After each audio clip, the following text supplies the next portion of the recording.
this because when I was governor in South Carolina, I would always refer to South Carolina as mini Texas. Because we think alike. We act alike. We love our freedom. And we don't want government telling us what to do.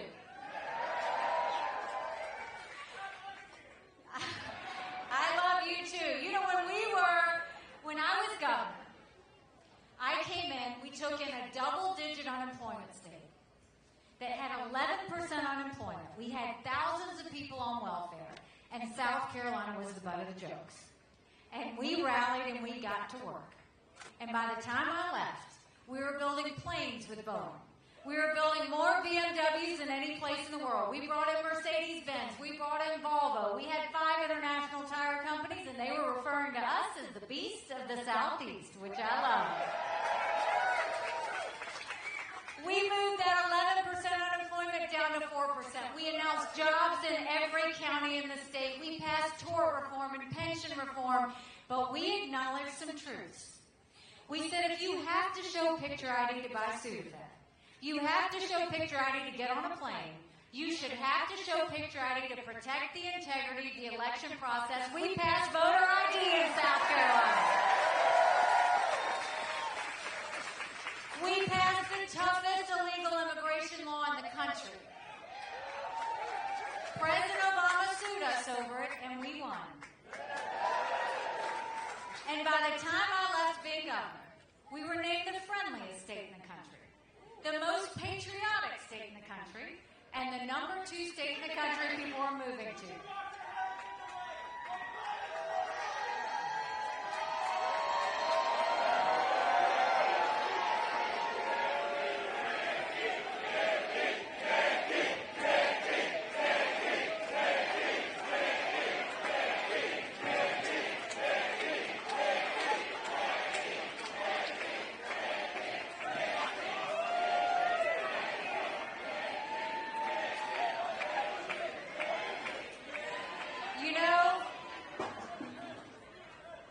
Don't ever get upset about someone who does that, and who may do, there may be more.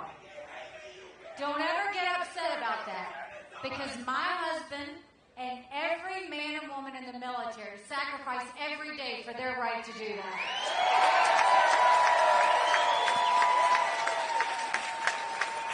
We are blessed to live in America. Don't ever forget that.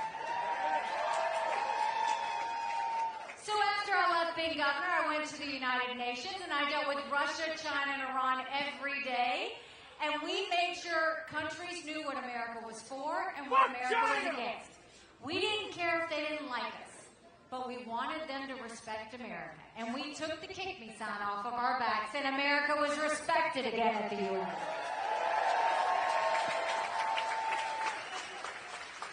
And now I'm running for president.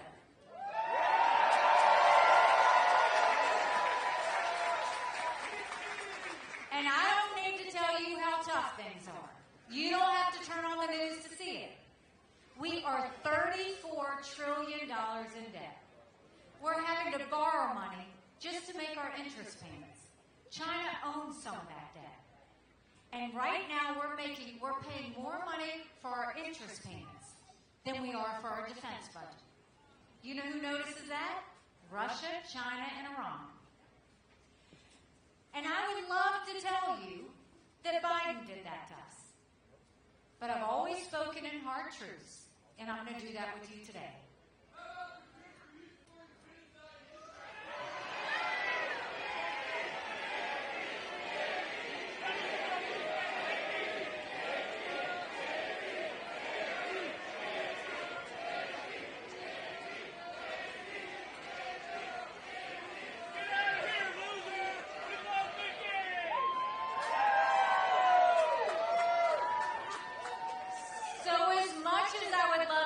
Biden did that to us. Our Republicans did that to us too. You go back and look at that $2.2 trillion COVID stimulus bill that they passed with no accountability. They expanded welfare that's now left us with 80 million Americans on Medicaid, 42 million Americans on food stamps. That's a third of our country. And did Republicans try and make it right? Nope. They opened up pet projects and earmarks for the first time in 10 years, passing through 7,000 of them last year. Want to know how they spent your money? $30 million on an honors college in Vermont, $10 million to tear down a hotel in Alaska, $7.5 million on a courthouse in Colorado, and the list goes on. All while 1 in 6 American families can't pay their utility bill? We're going to do better than that. 60% of Americans are living paycheck to paycheck. 50% of American families can't afford diapers. What are we doing? We've got to start holding both of them accountable. Do you know Congress has one job, and that's to give us a budget on time. And do you know Congress has only given us a budget on time 4 times in 40 years? You know what I say to that? You don't give us a budget on time, you don't get paid, period.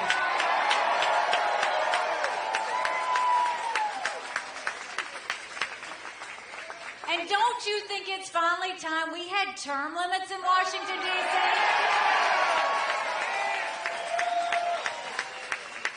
Don't you think we need to have mental competency tests for everyone over the age of 75? Now, I want to say this. I'm not being disrespectful when I say that. We all know people who are 75 that can run circles around us. And then we know Joe Biden. And Trump! Congress right now is the most privileged nursing home in the country. But we need to remember these are people making decisions on the future of our economy.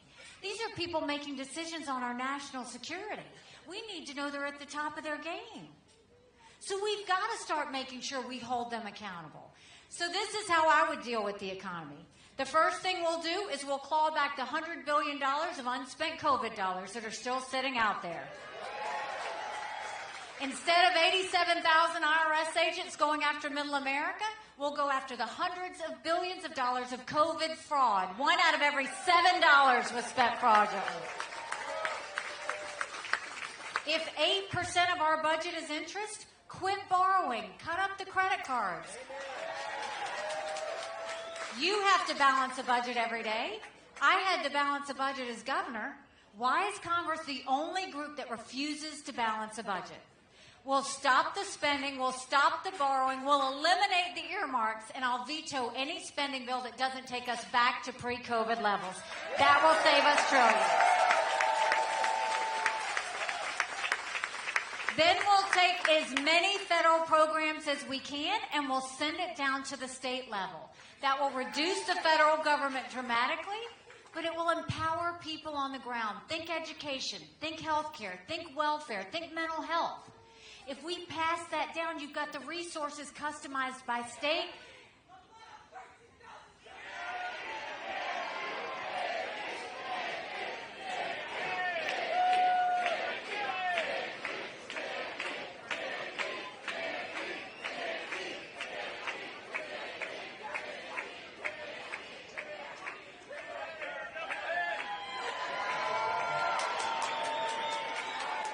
Oh, bless his heart. Then we want to make sure we open up the middle class. We're watching the rich get richer and the poor get poorer. We want to open up the middle class by eliminating the federal gas and diesel tax in this country. We want to cut taxes on the middle class and simplify the brackets. And we want to make small business tax cuts permanent. Small businesses are the heartbeat of our economy. We need to start acting like it. And then we're going to take our energy sector and turn it into an economic powerhouse. We're going to roll back the EPA. Right now they care more about sagebrush lizards than they do about whether we can afford our utility bill.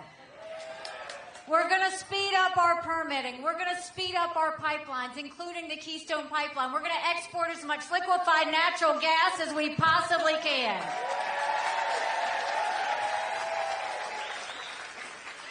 When we do all that, we will pay down our debt and we will reduce inflation. And then we've got to talk about the border. It is unbelievable that we are allowing this to happen in the United States of America. Now, let me tell you, I've been on the border, and I didn't pull a Kamala, go and come back. I went 400 miles down that border. You're not ready for what I saw, and some of you may have seen it.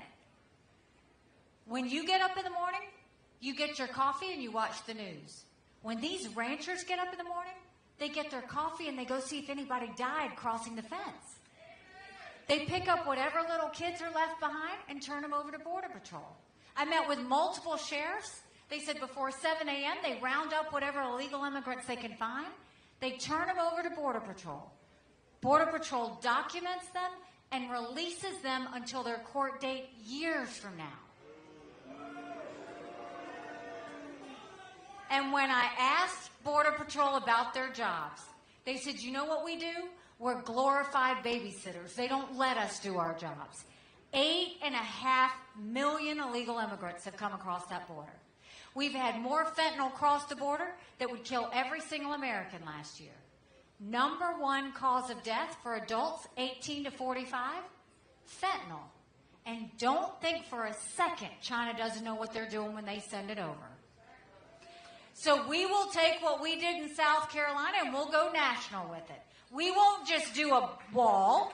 We will do more than that. We'll do a national E-Verify program where every business has to prove that the people they hire are in this country legally.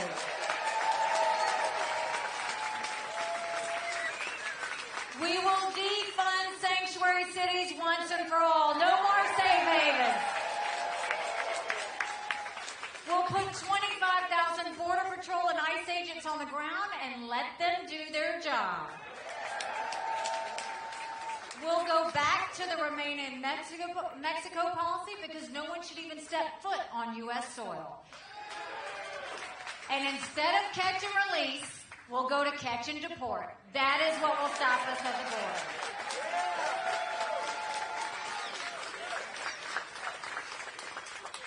And then, growing up in rural South Carolina, my parents always taught me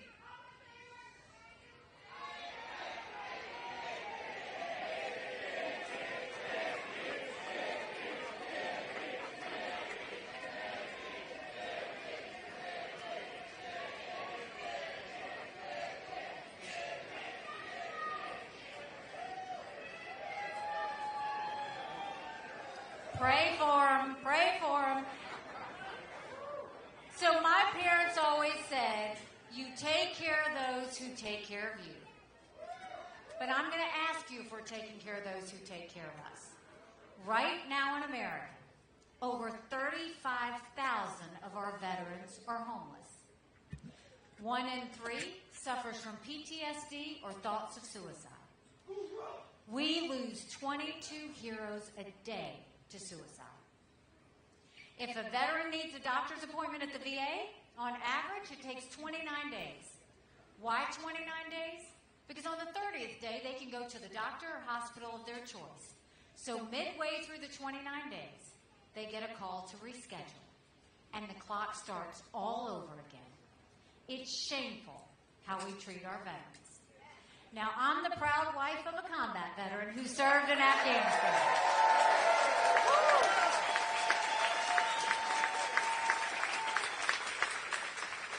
When Michael came home from Afghanistan. When you're president, will you continue to cheat on him? When Michael came home from Afghanistan, that was a lot of prayers answered. But that was the easy part. The hard part's when we got home. Michael couldn't hear loud noises. He couldn't be in crowds. Life had passed him by for the year that he was gone. And the transition was tough. We can't just love our men and women when they're gone. We gotta love them when they come back home, too.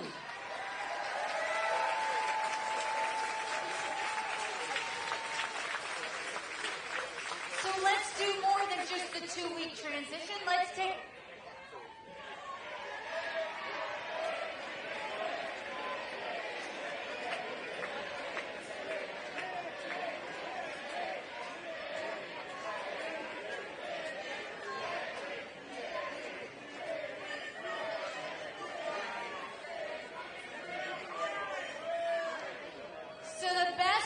take care of our veterans is we make sure we do telehealth so they get the mental health care they need right when they need it.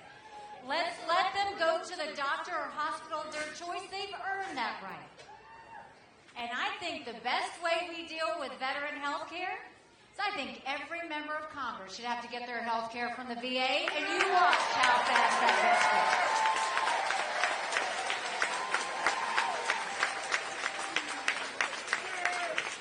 It'll be the best health care you've ever seen, guaranteed. And then we need to focus on national security. And you know the part that no one understands, or that they haven't, everybody says, well, why doesn't America understand national security? Don't blame Americans. Because right now, the president and Congress don't tell people why Ukraine matters. They don't tell people why Israel matters. They don't tell people about North Korea. They don't tell people about China.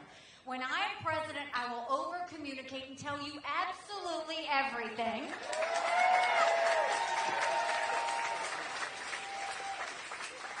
But you look right now, the world is on fire. We've got a war in Europe. We've got a war in the Middle East. You've got North Korea testing intercontinental ballistic missiles capable of hitting the U.S. Bless you. And you've got China on the march. But make no mistake, none of that would have happened had we not had the debacle in Afghanistan. The idea that my husband and his military brothers and sisters who served there had to watch us leave Bagram Air Force Base in the middle of the night without telling our allies who stood shoulder to shoulder with us for decades because we asked them to be there. Think about what that said.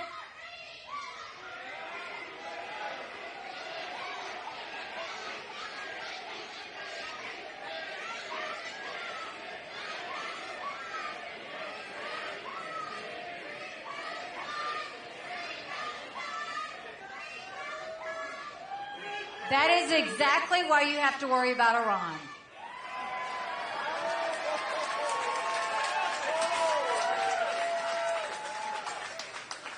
When you look at what happened with Bagram Air Force Base, think about what that told our friends. More importantly, think about what it told our enemies. Our number one goal should be to prevent war, period. So when Congress and the president come to you and say, are you for Ukraine or are you for Israel? Are you for Israel or are you for securing the border?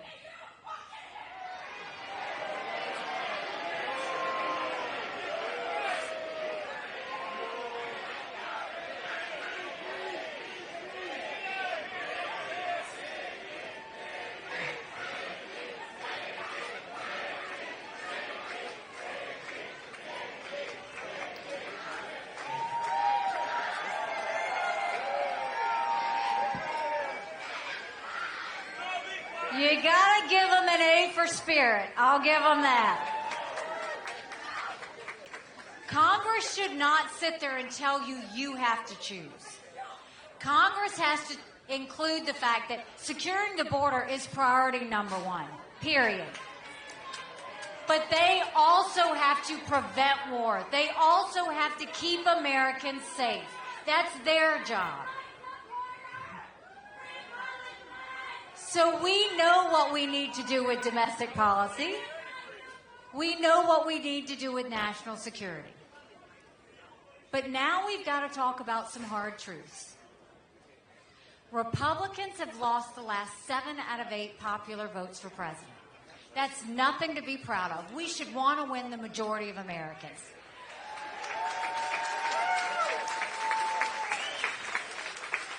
But the only way we're going to win the majority of Americans is if we have a new generational conservative leader.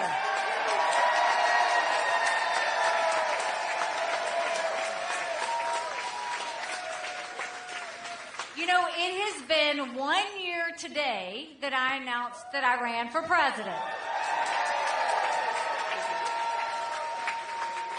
And what a year it's been. We had 14 people in the race. We defeated a dozen of the fellas. I just got one more fella I got to catch up to.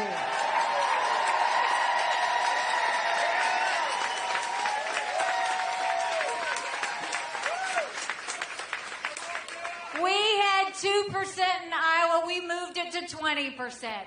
They said we were down 30 points in New Hampshire. We ended up getting 43% of the vote. And when we got 43%, Donald Trump threw a temper tantrum. Now, I want to say this. Hard truth. I voted for Donald Trump twice. I was proud to serve America in his administration. But the truth is, chaos follows him. Everywhere he goes, chaos follows him. And we can't be a country in disarray and a world on fire and go through 4 more years of chaos. We won't survive it. So he throws a temper tantrum on stage and talks about revenge and my dress. And then the next day, he says anybody who supports her is barred permanently from MAGA.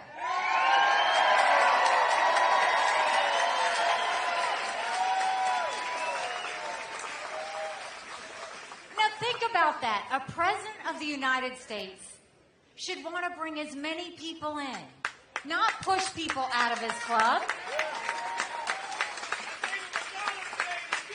But we had a little bit of fun with that. We sold barred permanently t-shirts.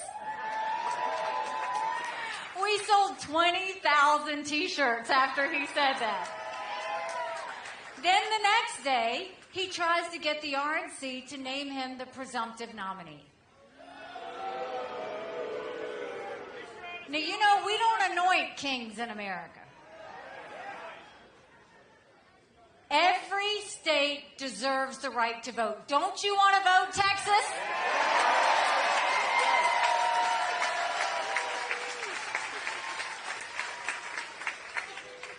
Then the next day, he loses a court case and he goes on another rant and he talks about being a victim. The problem I have with all of that, whether it was the night of New Hampshire or whether it was after this court case, at no point did he talk about the American people.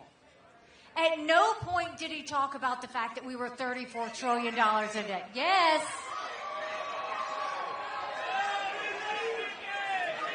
At no point did he talk about that only 31% of 8th graders were proficient in reading. At no point did he talk about an open border. At no point did he talk about the lawlessness in our cities. And at no point did he talk about the wars around the world. All he did was talk about himself.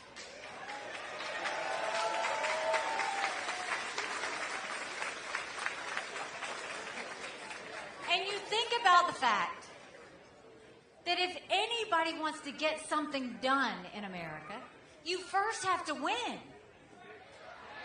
And you look at any one of those general election polls, he doesn't beat Biden. He's down by 5. He's down by 7. He's down by 9. On his best day, he's even. It's margin of error.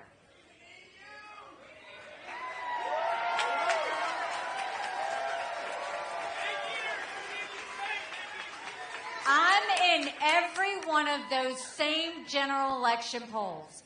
And I defeat Biden by up to 17 points.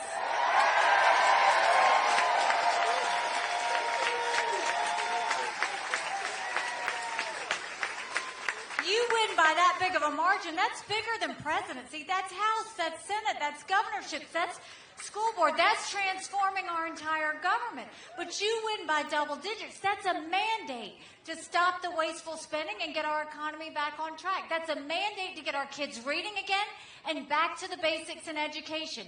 That's a mandate to secure our borders with no more excuses. That's a mandate for law and order back in our cities. That's a mandate for a strong America that prevents wars that we can all be proud of. Don't you want that?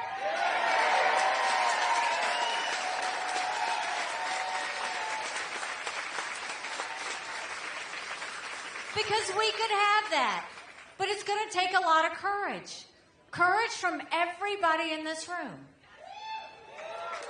Courage for me to run. And courage for every one of you to know, don't complain about what happens in a general election if you don't play in this primary.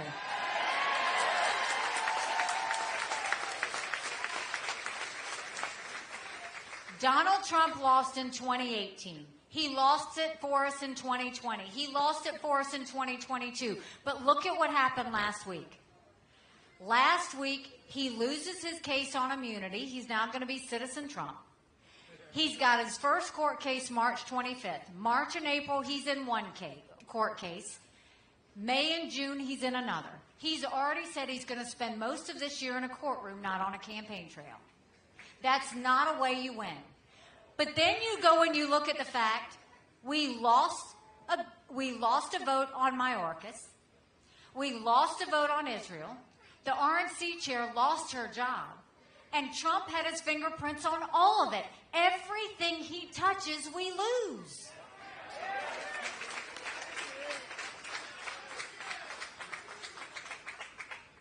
And if you want to know why this matters, 7 months ago, I dropped my husband Michael off at 4 a.m. for another year-long deployment. And I watched him and 230 soldiers pick up their 2 duffel bags of belongings to go to a country they'd never been, all in the name of protecting America.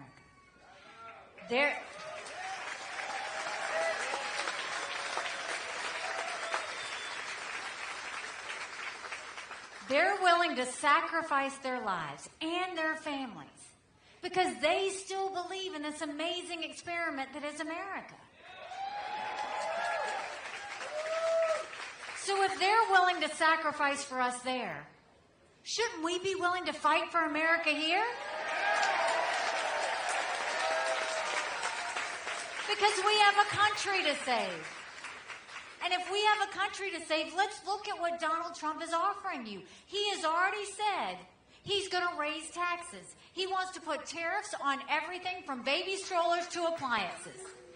Every American family is going to pay more than $2,800 a year. Everybody talks about the economy under Trump. He put us $8 trillion in debt in just 4 years. Now he's saying he wants to cut Social Security after 10 years by 24%. Don't let him fool you on this. But we have to be smart too. Do you serve the American people or the Israelis?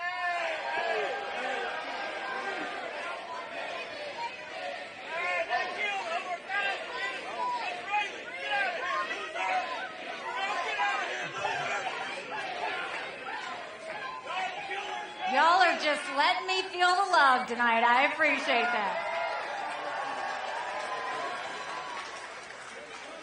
So right now, the people of Texas have a choice to make. Do we want more of the same? Or do we want to go in a new direction? And more of the same is not just Joe Biden. More of the same is Donald Trump. And listen to America. 70% of Americans have said they don't want a Trump-Biden rematch. 59% of Americans have said Trump's too old and Biden's too old. The majority of Americans disapprove of Trump, and the majority of Americans disapprove of Biden. And do we really want to leave it up to 2 80-year-old candidates to take our country forward? So this is where we get to work. Because if we want to make a difference, we have a chance to do that. And the way we do that is when you leave here, take a yard sign, go vote, vote early if you have to, and take 5 friends with you.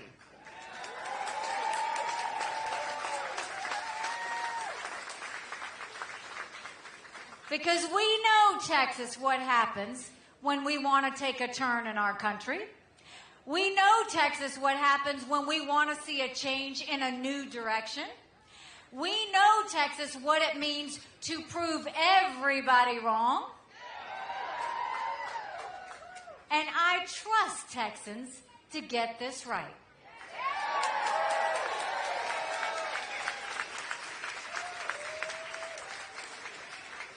When I announced, they asked me why I was doing this. And I said, you know, my parents came here 50 years ago to an America that was strong and proud and full of opportunities. I want them to know that country again. I'm doing this for Michael and his military brothers and sisters. They need to know their sacrifice matters. They need to know that we love our country.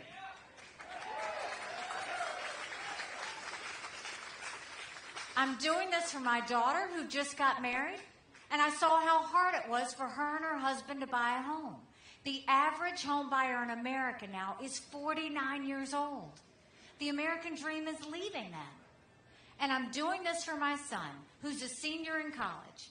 And I'm tired of watching him write papers of things he doesn't believe in just to get an A. That's not us. That's not America. And for the first time, 81% of Americans don't think their kids are going to have as good of a life as we did. We can't be okay with that. I'm not okay with that. We do have a country to save. But I'll promise you this. If you will join with us in this movement, if you will tell your friends and join with us in this fight, I promise you, our best days are yet to come. Thank you very much. God bless you, Dallas. Thank you.